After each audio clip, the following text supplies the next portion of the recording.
Hey, this is Greg. Since my last video, I've done 2 DIY projects with my girlfriend. The first was this haircut, and the second was this fuzz pedal. Now I want to talk to you about one of these projects today. So it's really actually pretty easy. All you're going to need is some sort of buzzer, and you're going to want an assortment of guards. This pedal is the classic fuzz kit from BYOC. I'm going to tell you a little bit about the process, show you how it sounds, but first, here's a little song I recorded, and all the guitars and bass are through this pedal.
This was my first build from BYOC and really my first piece of DIY gear that I'm using in the studio. It was really fun and really satisfying to build something and put it together and then make music with it. As far as the circuit, putting it together, it was pretty straightforward. The instructions were really clear, and if you have any soldering experience at all, it should be pretty easy. I have some doing like electronics projects and working on my guitars, and I didn't have any trouble. The hardest part is towards the end when you're doing the final assembly and you have to do soldering while everything's in the enclosure. There's some tight spaces. You'll want a thin soldering point. But other than that, I have just very basic tools and it was no problem at all. The artwork was painted by my girlfriend, an electric eel. Thank you, Lizzie. It looks really cool, really fun. It just came as a plain gray enclosure. So this is a lot more interesting, and it also gave a chance to put some labels on there to see what it actually does. So let me show you what the controls are. This is volume, pretty straightforward, how loud. This is fuzz, how fuzzy it is, how much distortion. This is something they call bias, and essentially what this does, it lets you get these gated, spurty, kind of lo-fi, glitchy fuzz sounds. It can sound really cool. Full opens like more of a standard fuzz. And when you put it all the way down, it starts kind of spurting out and sounding glitchy and almost broken. It can be really cool. This switch is the only thing really even resembling like an EQ or a tone knob. It's kind of a 3-way fat switch. Full, thin, and fat are the 3 modes. And it's how much low end is pushed into the fuzz circuit. Full is just full range.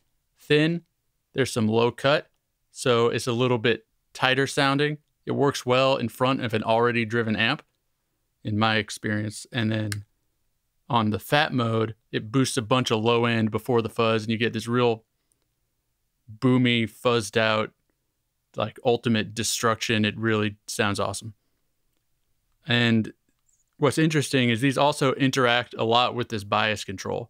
The bias control seems to also give a little bit more mid-range, a little bit more volume, and the spurtiness changes is characteristic on these 3 different modes, with the fat mode being the most spurty and glitchy. Let's check out some sound samples. I'm just gonna play through this thing and mess with the controls so you can see how it sounds.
Overall, I'm really happy with how this turned out. I would definitely do some more BYOC pedal kits. There's some that I'm eyeing that I might do in the near future.